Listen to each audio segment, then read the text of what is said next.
Alrighty, let's go ahead and get started. So my name is Cheryl Lee. I am the current Community Grants Chair for the Junior League of Northern Virginia.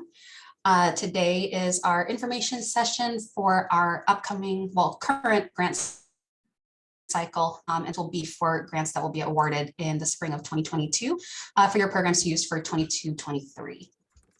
If you do have any questions, feel free to drop them in the chat. I am keeping an eye on that. But let's go ahead and get started.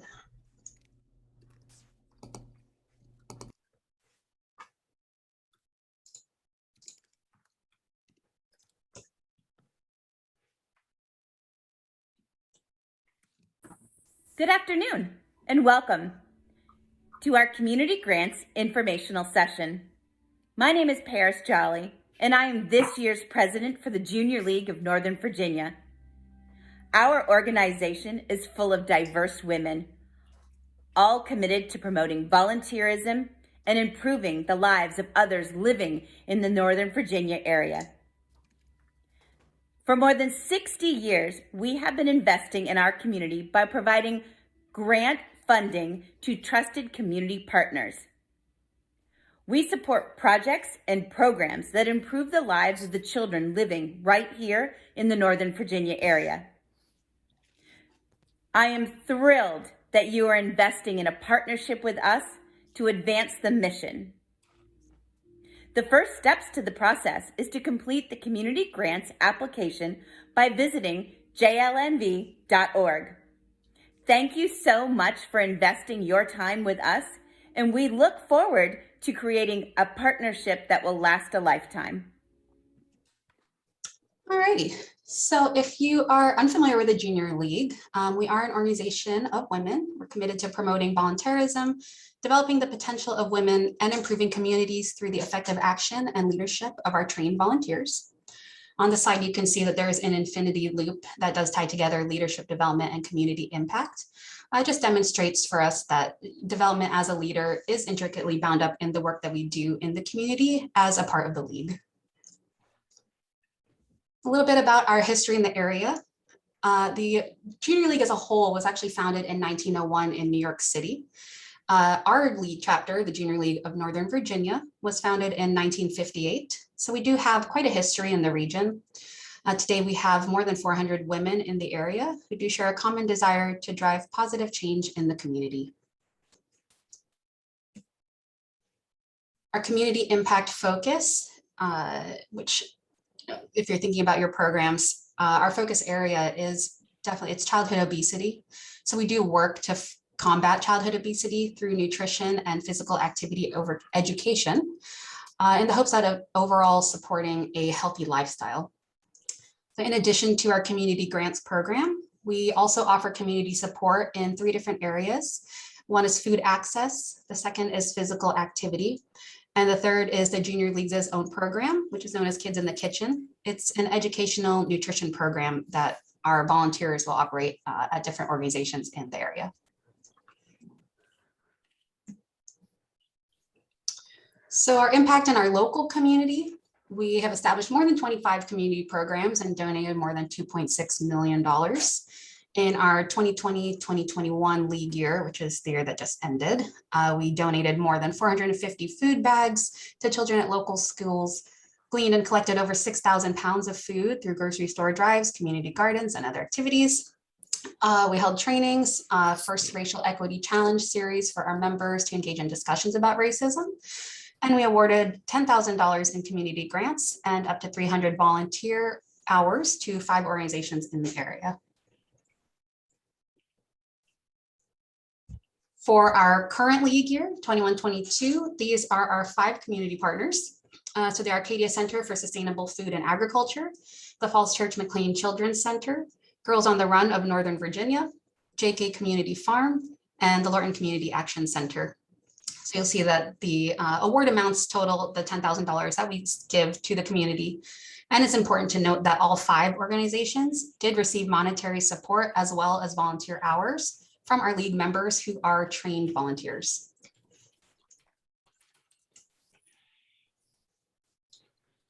Some of the benefits of JLNV partnerships: you will have a dedicated community partner. As I mentioned earlier, we were founded in 1958, so we do have quite a history in our region and are pretty well known and recognized in the area. The community impact funding, again, our focus area is childhood obesity, so our funding is absolutely aimed towards that focus. We try to select partners who are operating programs that will have that impact on the community and as well as children living in our region. And the last one, as I mentioned before, is our trained volunteers. So members of the league, when they're joining the league, they actually go through training. We talk about, some of the issues that are facing the region. We talk about our partners, past partners, current partners, and then just general training on our different programs so that volunteers do walk into your organization with a little bit more of a sense of what you do and what your needs might be.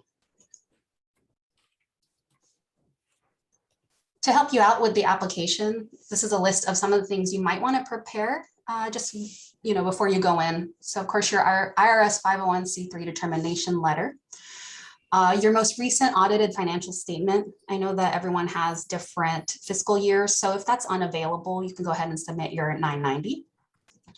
We do want to see a line item budget and a detailed budgeted narrative for the intended program. We can provide you with a sample form if you need, but any format that your organization currently uses is definitely fine. We will be looking at the metrics you want to use to evaluate your program's progress. Again, we can provide you with a template if you need, but whatever your organization currently does can also be used. And we'll also want to see a list of your board of directors and their affiliations.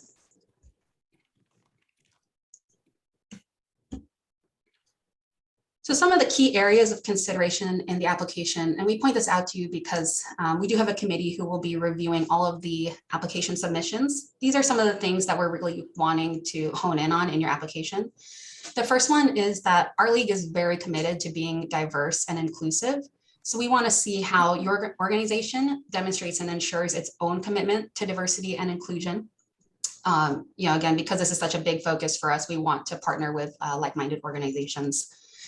Secondly is how are you envisioning using JLNV's trained volunteers to support your grant program?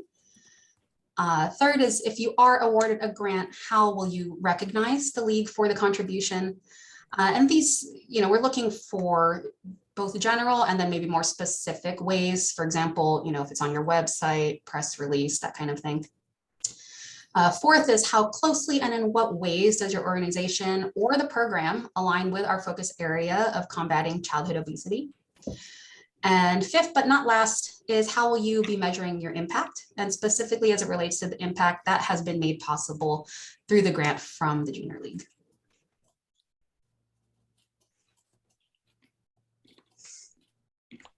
Our process is to attend a virtual information session, not required, but definitely helpful. And we also, of course, want to give you opportunities to be able to ask any questions. The application due date is December 3rd. We will then go through our internal process of selecting our grantees and then notifying you all by March 28th of next year.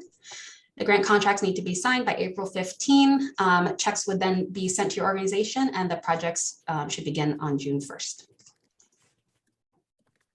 So any questions just on the process, on the application?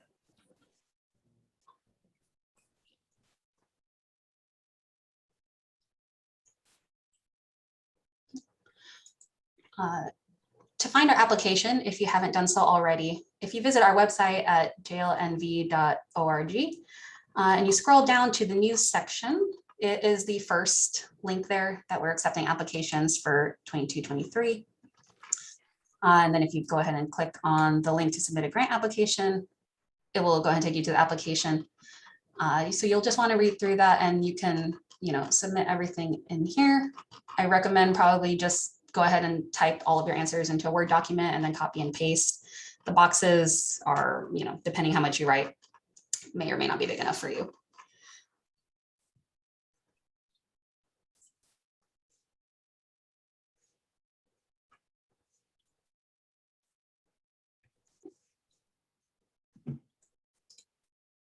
Alrighty. Again, my name is Cheryl Lee. I'm the Community Grants Committee Chair for this year. If you do have any questions, you can feel free to reach me by email. It's communitygrants@jlnv.org. Please do review the application. Take a look at, some of the requirements and the docs that you'll need to submit, and reach out at any time if you do have any questions. We do have a question. Our organization gives snack packs to food insecure children and families, but we do not specifically target childhood obesity. Would we be eligible for a grant? Yes, I would say you're eligible for a grant since it's still food related. So please do consider submitting. If there are ways that you can tie in a focus on childhood obesity into your grant application, that would be ideal, but it's still related. So I would say yes, please do submit. And yes, the grants are unrestricted, but in the sense that it's specifically for the program that you're submitting a grant application for. Are last year's awardees able to apply again this year? Yes, absolutely. You are able to apply again. And can you please talk about which expenses can be funded and which cannot? Well, that's a great question. Our wording has really just been that you have to use all the funds for that specific program. So I would say you can't use it for administrative overhead in general unless it relates specifically to the program. So for example, if you have marketing that needs to happen for a specific program, you're printing, posters or flyers related to that program, then you could use funding for that, but not for your organization in general.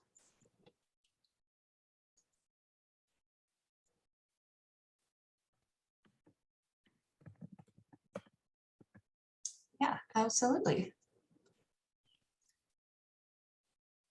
Any other questions? We also have Jasmine Burns is on the line too, and she's our community council director, so she can also answer any questions, even greater questions as they relate to the league or just our community work in general. Thank you all so much for being here. We really appreciate it. Please reach out to Cheryl with any other questions that you have, and you can also reach out to me as well. My email address is community@jlnv.org.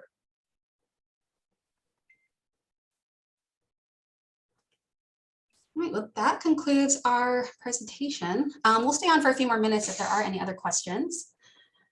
Let's see, would we need to submit the report upon completion of the project? Yes, so as part of what you're agreeing to in your application is that we do ask for at least 2 reports. We have a mid-year report and an end-of-year report, and those are templates that will be sent to you in advance. To access the recording, we do have a communications team, so I'll be shooting it over to them and then we'll get that information out to you. You can absolutely email me if you want, just to give me a heads up that you're wanting the recording, and I'll send you the link as soon as it's available.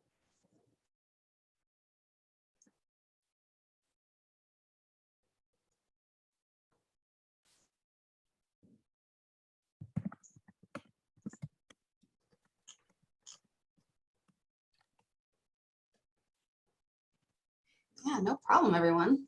Again, thanks so much for joining us. We're very much looking forward to receiving your applications, just hearing about the great work and the great programs that you've got planned for the coming year. And we very much look forward to partnering with you in this coming year.